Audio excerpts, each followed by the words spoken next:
화제의 뉴스를 골라 과학 기자의 시선으로 분석하는 과학본색 시간입니다. 오늘은 이혜리 기자와 함께하겠습니다. 어서 오세요. 안녕하세요. 네, 오늘은 어떤 이야기로 시작해 볼까요? 네, 지난주 저희가 보도해드렸던 내용이죠. 네. 이 암 전이의 첫 관문인 림프절에서 과연 암세포가 어떻게 살아가는지 그 원리를 밝혔다라는 이 기사와 관련된 이야기 조금 더 자세히 나눠보도록 하겠습니다. 네, 자, 암 생존율은 꾸준히 높아지고 있지만 여전히 암이 무서운 이유가 전이가 될 수 있다. 이 점 때문이잖아요.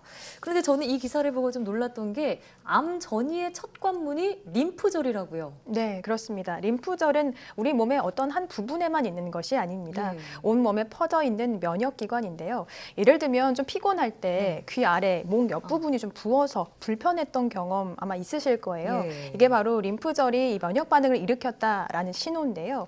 또 쉽게는 겨드랑이 쪽에 이 림프절이 많이 모여 있는 것으로 알려졌습니다. 네. 그런데 이제 암이라는 것은 초기, 중기, 말기 뭐 이렇게 나눌 수 있죠. 네. 초기는 암이 발생한 그 기관에만 전이가 일어나지 않은 상태로 발견이 되는 거고요. 예. 중기로 가다 보면 이제 림프절까지 전이가 시작이 되고 말기는 이제 다른 그런 장기까지 암 전이가 이루어지는 것을 말하는데요. 예.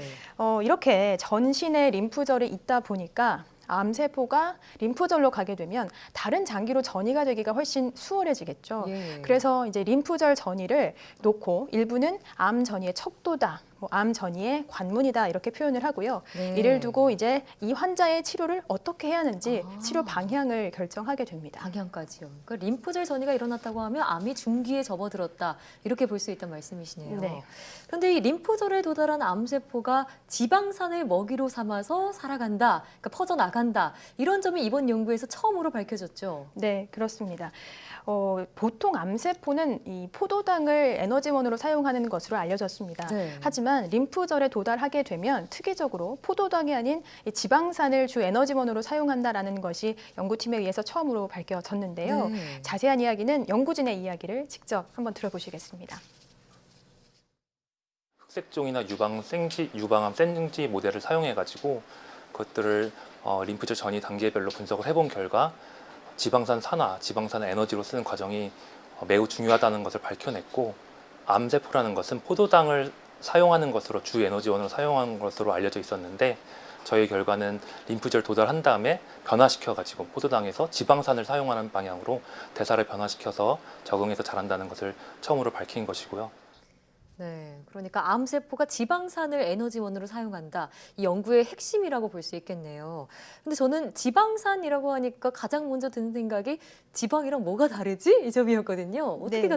같다고 봐야 하는 건가요? 네, 쉽게는 그러니까 지방이 한 일종이다라고 생각하시면 될 것 같아요. 예. 탄수화물, 단백질, 지방 뭐 이런 말은 참 많이 들어보셨을 텐데 네. 이게 이제 세포에 흡수가 되려면 탄수화물은 포도당으로, 단백질은 아미노산으로, 지방은 지방산으로 이렇게 분해가 돼야 하거든요. 예. 그러니까 지방산이라는 건 지방에서 분해돼 나온 물질이다라고 생각하시면 될 것 같습니다. 네. 자, 그럼 암세포가 지방산을 에너지원으로 사용을 한다면 그러니까 언뜻 생각했을 때 그러면 지방 섭취를 좀 줄이면 전이를 막을 수 있지 않을까 이런 생각이 들거든요. 어떻게 보시나요? 네, 원리만 놓고 본다면 그럴 네. 수 있겠습니다. 하지만 지방 자체를 섭취하지 않는다는 게 굉장히 어려운 일이거든요. 지방산은 또 필수 영양소 가운데 하나로 우리 대사를 위해서는 반드시 또 필요한 물질이기 때문이죠. 섭취를 안 할 순 없죠. 그렇죠. 예. 이 기사를 놓고 뭐 일부 연구 내용을 가지고 어떤 사람들은 그러면 역시 기름진 음식을 먹지 말아야겠구나. 비만이 암의 적이구나라고 이제 확대 해석을 하는 경우가 있는데 예. 그야말로 이거는 어떻게 보면 이 연구를 단순히 정말 해석하는 것이라고 볼 수 있겠습니다. 그렇군요.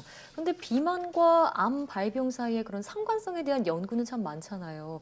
보통 비만이 암을 유발할 수 있다 이런 연구가 대부분인 걸로 알고 있는데 그런데 또 최근에는 이 비만한 사람이 항암 치료 효과가 훨씬 더 좋다. 한마디로 비만의 역설이죠. 이런 연구가 발표되기도 했어요. 네, 맞습니다. 당시 그 비만의 역설 이야기가 나왔을 때 예. 연구는 면역 항암제 효과가 비만한 사람에게 더 크게 나타나더라라는 내용이었고요. 예. 또 최근 위암 어떤 수술 후에 예후가 더 좋은 것이 바로 비만한 사람이더라. 비만한 사람에게서 효과가 더 좋게 나타나더라. 네. 이런 연구들이 있었습니다. 예. 이처럼 기존의 어떤 우리가 갖고 있는 상식을 뒤엎는 그래서 이제 이게 이른바 비만의 역설이다라고 예. 이야기를 하면서 비만에 대한 새로운 화두가 던져지기도 했는데요. 네. 하지만 대다수 전문가는 우선 그렇다고 해서 비만이 암 극복에 도움이 되는 것은 아니다라고 입을 모읍니다. 예. 또 비만은 여전히 흡연 다음으로 암을 일으킬 수 있는 위험 요인 2순위로 꼽히고요. 네. 또 암뿐만 아니라 당뇨나 다른 대사 질환에도 문제가 되기 때문에 건강을 생각하신다면 반드시 체중 관리는 하셔야겠습니다. 예, 결국 비만이 일으키는 해로운 그런 역할이 더 많다, 해로운 결과가 더 많다, 이게 중론이군요. 네. 자, 또 이번 연구에서는 암 전이를 막을 수 있는 새로운 항암제 가능성도 함께 나왔잖아요. 후속 연구도 기대해 보겠습니다. 다음 소식으로 넘어가 볼까요? 네, 다음 소식은 과학과 예술의 만남에 관한 이야기입니다.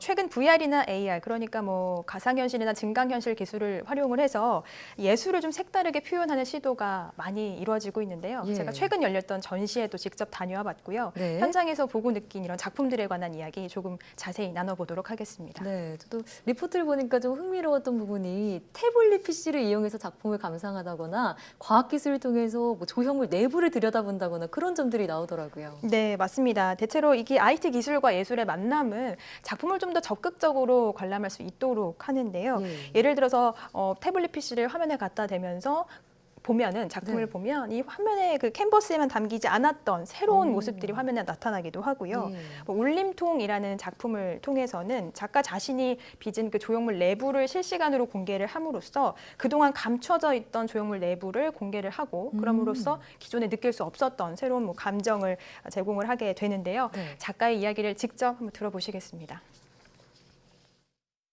상상을 이용해서 작업을 하는 그런 작가이기 때문에 뭔가 상상력을 증폭시킬 수 있는 어떤 기계가 있다면, 장치가 있다면 어떤 모습을 하고 있을까 이제 여기에서부터 시작을 했거든요. 네. 저도 이렇게 조형물을 보면 저 안은 좀 어떻게 생겼을까 궁금했던 적이 있는데 이제 정말 예술을 볼 때도 과학기술을 통해서 그런 여러 가지 호기심을 충족할 수 있게 된 것 같아요. 네, 맞습니다. 그러다 보니까 좀 예술을 보는 그런 관점이라고 해야 할까요? 더 역동적으로 변화하는 것 같은데요. 네, 맞습니다. 단순히 그냥 보는 작품이 아니라 이제는 네. 내가 직접 체험해보고 만들어가는 작품이다라고 할 수 있을 것 같아요.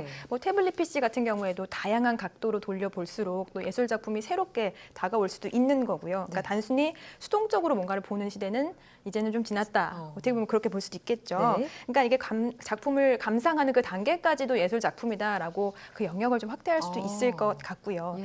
또 이런 작품을 만들기 위해서는 기본적으로 이 예술 작품을 만든 작가와 기술을 개발하는 사람들과의 협업이 무척 중요하거든요. 그렇겠네요. 그래서 수시로 소통을 또 해야 하고요. 예술 작가의 경우에는 기존에 자신이 몰랐던 분야에 대해서 알게 됨으로써 네. 새로운 아이디어를 떠올릴 수도 있고요. 그럼으로써 또 표현의 영역도 넓힐 수 있는 거겠죠. 네. 기술을 만드는 사람의 입장에서는 또 새로운 콘텐츠를 개발하는, 그러니까 예술 작품으로까지 콘텐츠를 만들어낼 수 있다는 점에서 또 잠재력을 넓혀 나갈 수 있는 것이라고 볼 수 네. 있겠습니다. 앞으로는 정말 예술의 세계가 더 다채로워지고 관람객들의 그런 볼거리, 즐길거리를 더욱 충족할 수 있지 않을까 싶습니다. 저도 전시가 아직 안 끝났다면 한번 가봐야겠네요. 끝났는데요. 아, 다음에 끝났나요? 좋은 전시가 있으면 제가 소개해드리도록 네, 하겠습니다. 고맙습니다. 자, 지금까지 오늘 이야기 잘 들었고요. 다음 소식으로 또 찾아와 주세요.